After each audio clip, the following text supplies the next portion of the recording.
Bien, patología cervical.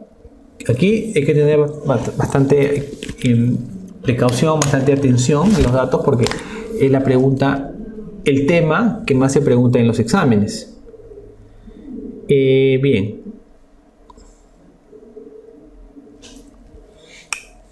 Papa Nicolau, NIC1. Se le realiza colposcopía, la cual fue satisfactoria y negativa. ¿Cuál es el próximo paso a seguir? Bien, entonces, cuando yo tengo un Papa Nicolau, recuerden que acá obtengo un diagnóstico citológico. Aquí me puede informar sobre un NIC1, NIC2 o NIC3. ¿Sí? Yo sé que el NIC1 y NIC2, perdón, el NIC1 lo englobo en lesiones intraepiteliales de bajo grado, mientras que el NIC2 y NIC3 lo englobo en lesiones intraepiteliales de alto grado. Yo para establecer un tratamiento o un manejo debo guiarme no en un diagnóstico citológico, sino en un diagnóstico histológico, y el diagnóstico histológico me da la biopsia. Bien, el Papa Nicolau sabemos que se debe comenzar a realizar a partir de los 21 años hasta los 65 años. Antiguamente se decía, cuando la mujer inicia relaciones sexuales a los 3 años, siguiente a la primera relación sexual, debe iniciar el screening con Papa Nicolau. Actualmente no, es a partir de los 21 años, independientemente del inicio de las relaciones sexuales. Bien, sabemos que la sensibilidad del Papa Nicolau para detectar lesiones premalignas es solamente de un 50%. Quiere decir que de 10 pacientes con lesiones premalignas, el Papa Nicolau solo va a detectar 5 de los 10. Bien, entonces yo tengo un Papa Nicolau NIC1. Realizo colposcopía, la cual fue satisfactoria. ¿Qué quiere decir cuando me dicen satisfactoria? Me quieren decir que la zona de transformación, que es el límite entre la unión escamocolumnar antigua y la unión escamocolumnar nueva, se visualiza totalmente. Es totalmente visualizable la zona de transformación, por eso que es una colposcopía satisfactoria. Y recuerden que las lesiones premalignas comienzan en la zona de transformación. Las lesiones premalignas comienzan en la zona de transformación y en esta colposcopía fue visualizable la zona de transformación. Por lo tanto, ¿cuál es el próximo paso? El próximo paso en esta paciente es control en 6 meses. ¿Sí? Esta es la alternativa indicada.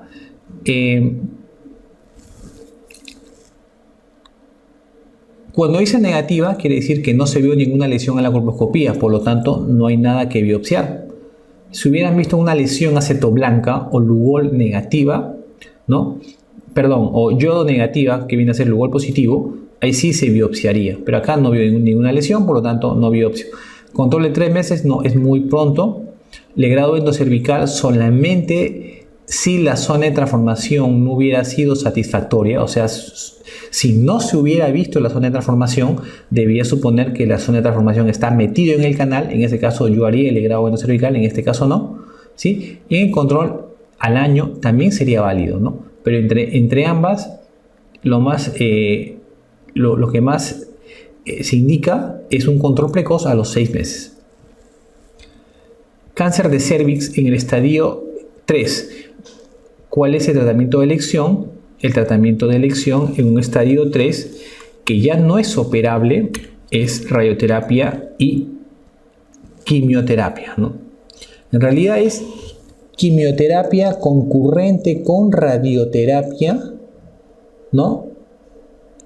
Y posteriormente se culmina con braquiterapia, ¿no? Intracavitaria. El cáncer de cuello uterino en estadio 1, los estadios 1A hasta el estadio 1B. El 1A es operable, ¿no? Que se realiza la cirugía, ¿no? Que puede ser conización o puede ser histerectomía radical.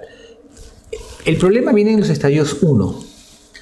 Según la clasificación FIGO 2019, tenemos estadio 1B1 y estadio 1B2. El estadio 1B1 es tumor confinado en el cervix, pero es un tumor menor o igual a 4 centímetros. Este estadio también es operable, cirugía. ¿Y qué cirugía? Histerectomía radical. El B2 es un tumor mayor de 4 centímetros, lo cual ya no es abordable quirúrgicamente, por lo que aquí el tratamiento es quimioterapia, radioterapia y braquiterapia. ¿Sí? O sea, hasta el estadio 1B1 es operable. En cáncer de cervix, 4 es el número mágico. Tumor de más de 4 centímetros no se opera. Tumor de menos de 4 centímetros como este sí se opera. La cirugía es la histerectomía radical, no es la histerectomía simple. ¿Cuál es la diferencia entre una histerectomía radical y una histerectomía simple? En que la histerectomía radical se saca parametrios. En la histerectomía simple no se saca parametrios. Entonces, esto es importante saber. Ahora, el estadio que sigue, que es el estadio 2A, también se divide en 2A1 y 2A2. 2A es cuando el tumor, el cáncer se encuentra en los 2/3 superiores de la vagina. ¿Sí? Perfecto. Entonces el 2A1 es cuando el tumor está confinado en la parte proximal de la vagina, pero es menor o igual a 4 centímetros. Que este también sería abordable con la cirugía, histerectomía radical. Mientras que en el 1A2 es un tumor menor o igual, perdón, es un tumor mayor de 4 centímetros, lo cual ya no es abordable con la cirugía, sino que este paciente va a quimioterapia, radioterapia y braquiterapia. Por lo tanto, y del estadio 3 en adelante, obviamente va también a radioterapia, quimioterapia y braquiterapia, como esta pregunta que es estadio 3. Por lo tanto, solamente los tumores de menos de 4 centímetros, como es el estadio 1B1 y el estadio 2A1, son abordables con histerectomía radical. El 1B2 y el 2A2, quimioterapia, radioterapia, braquiterapia. Y del 2B, que quiere decir parametros comprometidos en adelante, quimioterapia y radioterapia. ¿Ok? Entonces es importante tener en cuenta. En una paciente a la que en la citología cervical se ha diagnosticado una displasia intraepitelial grave, que quiere decir NIC2 o NIC3, y en cuya colposcopía no se observa una lesión atípica ni la zona de transformación, lo que les comentaba, si no ves la zona de transformación y tienes una alta sospecha de una lesión mayor, porque acá te dicen displasia intraepitelial grave, lo que tengo que proceder es a un legrado intracervical, porque ya que no veo la zona de transformación, puede ser que la lesión esté dentro del canal, por lo tanto el legrado endocervical sí está indicado acá. Mujer de 32 años, hace 3 meses presenta flujo vaginal abundante y a veces con rasgos de sangre. Al examen cervix con ulceraciones y epitelio blanco focal. Al Papa Nicolau una lesión intraepitelial de alto grado. Entonces, si yo tengo un Papa Nicolau con una lesión intraepitelial de alto grado, ¿cuál es la conducta a seguir? Bien, entonces si yo tengo Papa Nicolau acá, tengo dos opciones: lesión intraepitelial de bajo grado, ¿no? Y tengo lesión intraepitelial de alto grado. En lesión intraepitelial de bajo grado, ambas van a colposcopía.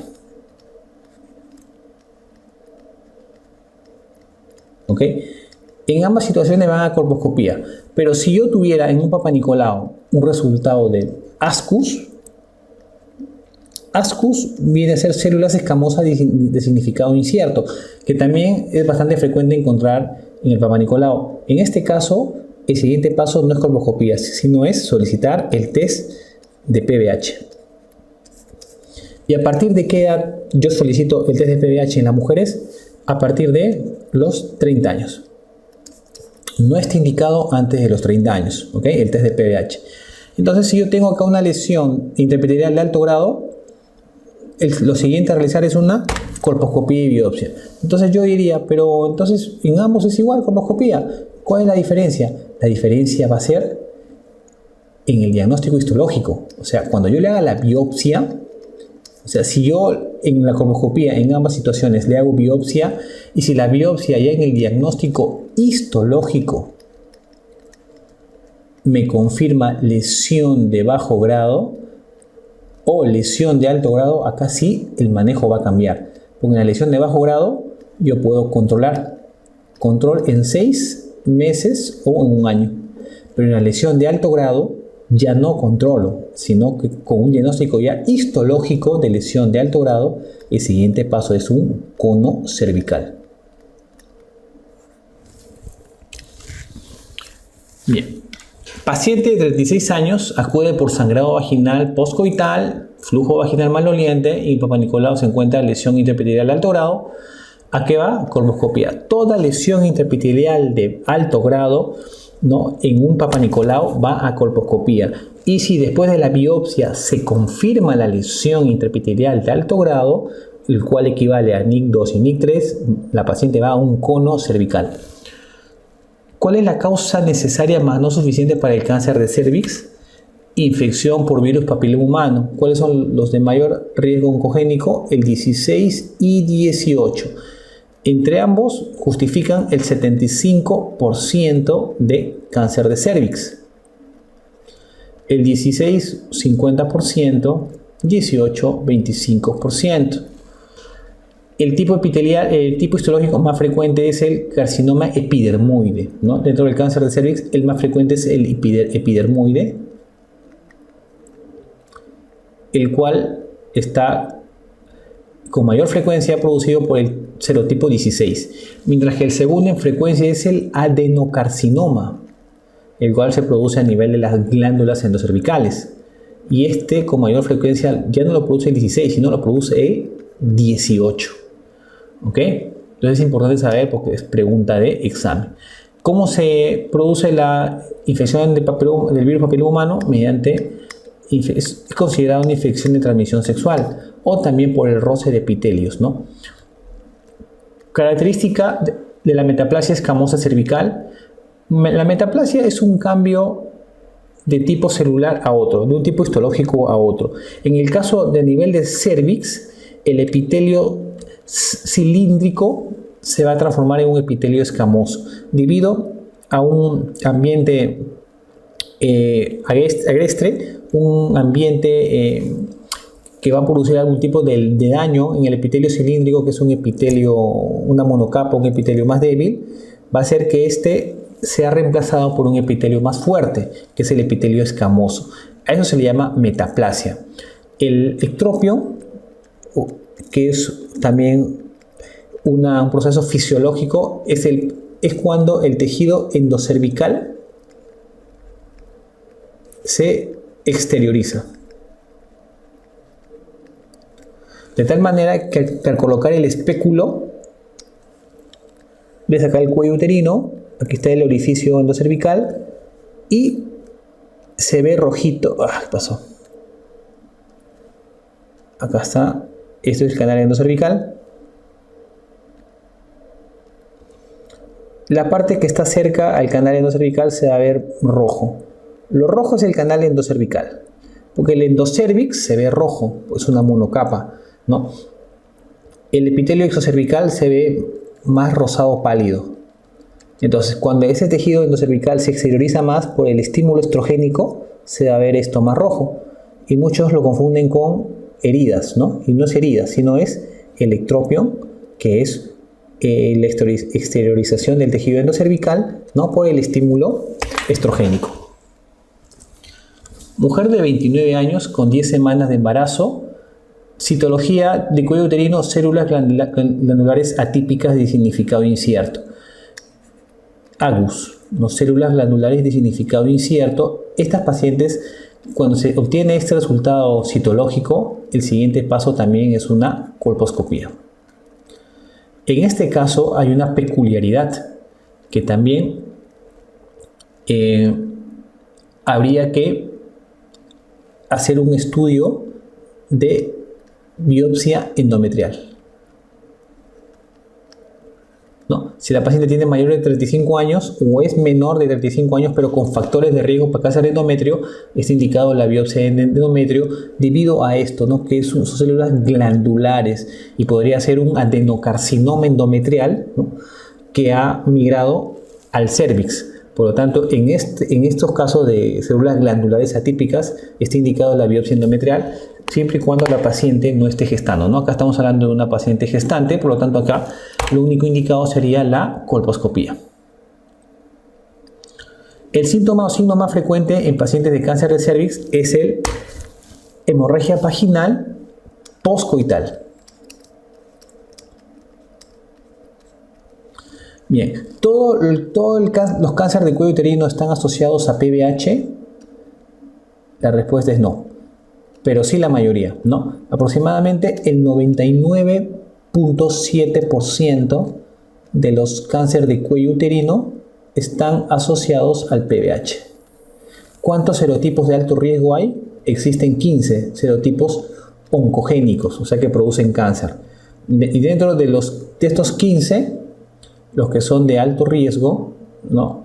Son el 16 y el 18, ¿no? Bien.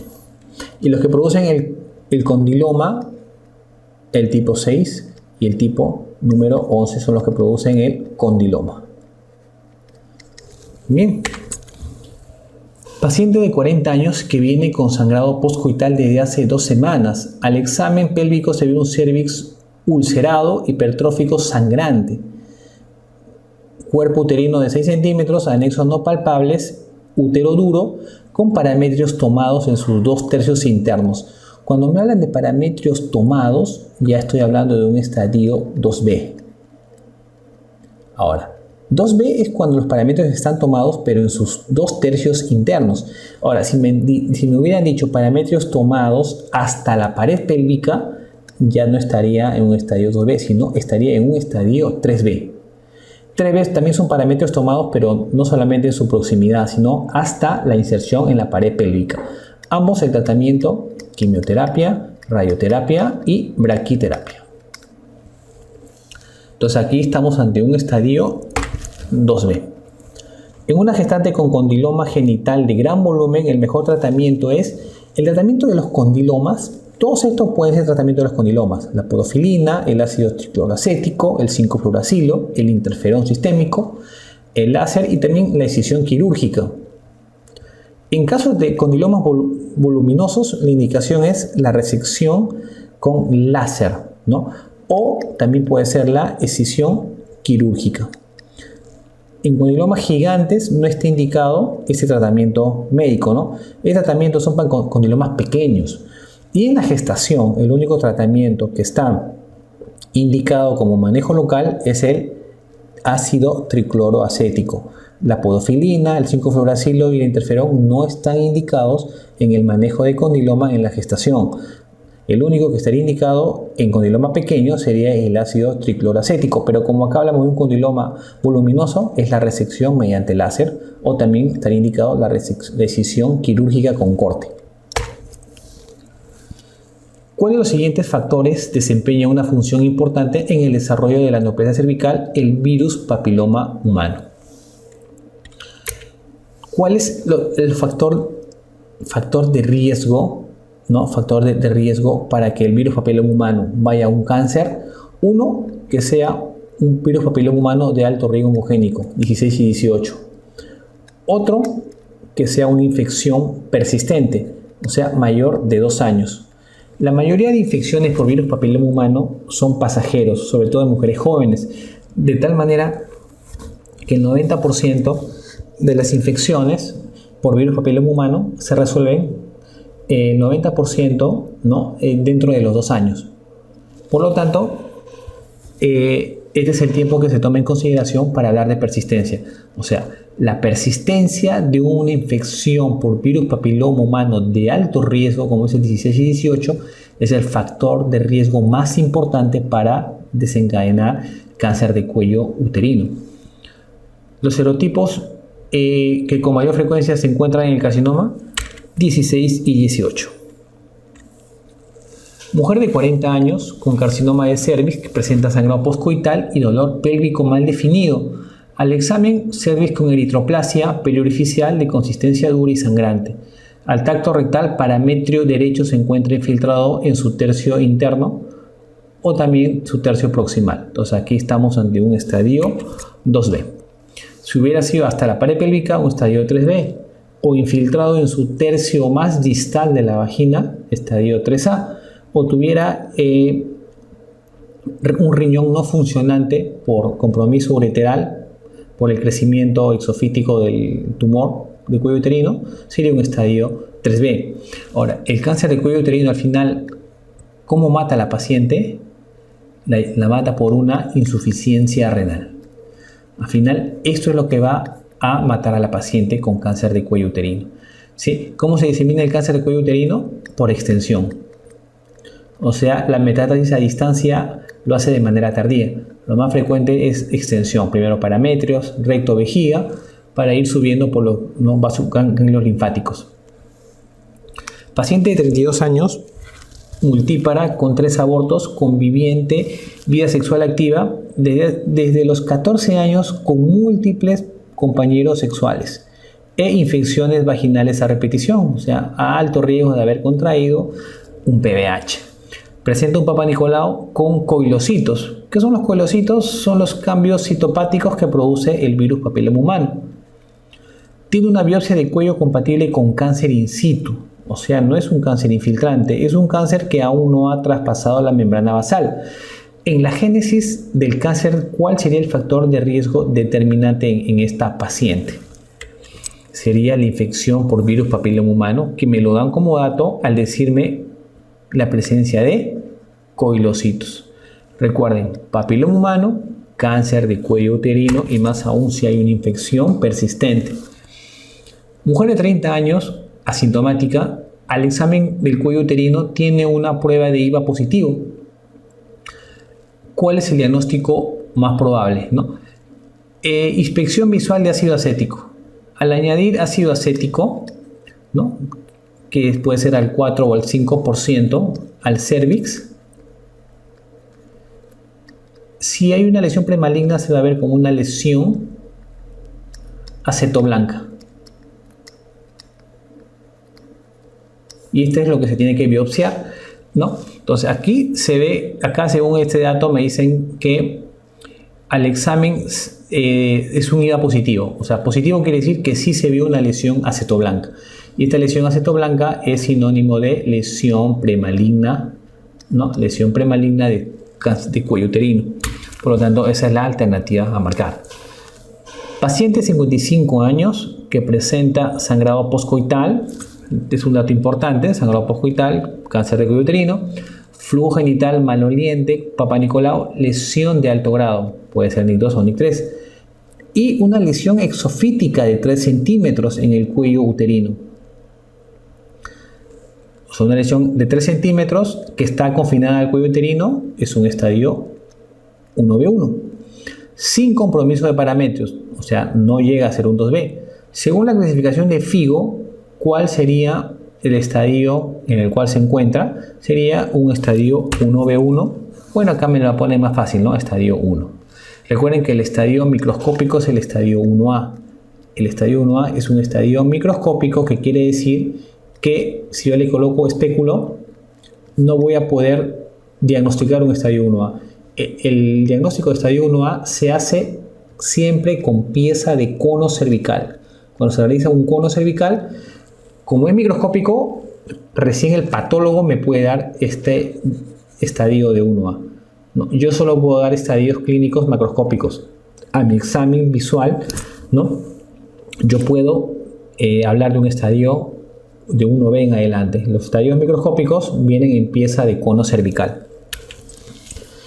Mujer de 42 años con inicio de relaciones sexuales a los 13 ha tenido 12 parejas sexuales. Recuerden que el inicio de relaciones sexuales precoz, la abundante cantidad de parejas sexuales, el tabaquismo, la pobreza, multipariedad, PBH, infección persistente por PBH, son factores de riesgo para cáncer de cuello uterino, al igual que los anticonceptivos orales combinados por toma de más de 5 años.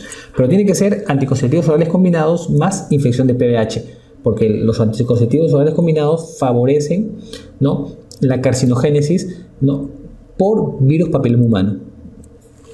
Bien, entonces esta paciente de 42 años, inicio de relaciones sexuales a los 13 años, ha tenido 12 parejas sexuales, hábitos nocivos, alcohol y tabaco, o sea, todos los factores de riesgo para cáncer de cuello. Acude por dispareunia y sangrado genital. ¿Cuál sería el diagnóstico más probable? Está en la edad. Recuerden que el cáncer de cuello uterino, lo más frecuente es que se presente entre los 40 y 50 años. Cáncer de cervix, ¿sí?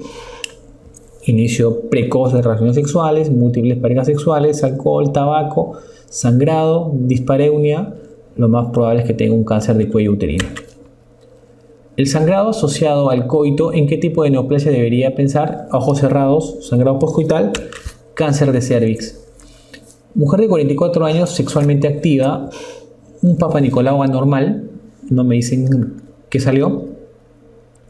Biopsia de cervix, lesión de bajo grado. ¿Cuál es la conducta? Si es una lesión de bajo grado, control a los 6 o a los 12 meses. Control con Papa Nicolau y con test de PBH por la edad ya le puedo hacer un test de PBH, ¿no? O sea, el famoso cotest o cotesting. Colposcopía más test de PBH. Entonces, en esta paciente la alternativa correcta sería, bueno, más que PAP seriado, pero es lo que más se acerca. Cono frío no le voy a hacer. Cono frío o cono lip solamente si hubiera sido una lesión intraepitelial de alto grado. Por lo tanto, ninguna de estas dos es la clave. Histerectomía es un sobretratamiento. Y encima es una lesión de bajo grado que no merita ningún tratamiento, sino es un seguimiento. Entonces, por descartando todas estas, me quedaría con la B. Aunque realmente la clave correcta hubiera sido, ¿no?, control con Papa Nicolau más colpo, ¿no?, a los 6 o 12 meses. Hubiera sido la alternativa más exacta en este caso clínico. Paciente mujer que tiene NM de cervix estadio 1B1. Como le mencionaba al inicio, el 1B1 es un tumor menor de 4 centímetros y hasta este estadio es operable. Y la cirugía apropiada es la histerectomía radical, ¿no?, más linfadenectomía pélvica bilateral. Pero bueno, para fines de examen solamente tienen que saber histerectomía radical, que se diferencia de la histerectomía simple porque aquí se resecan parametrios.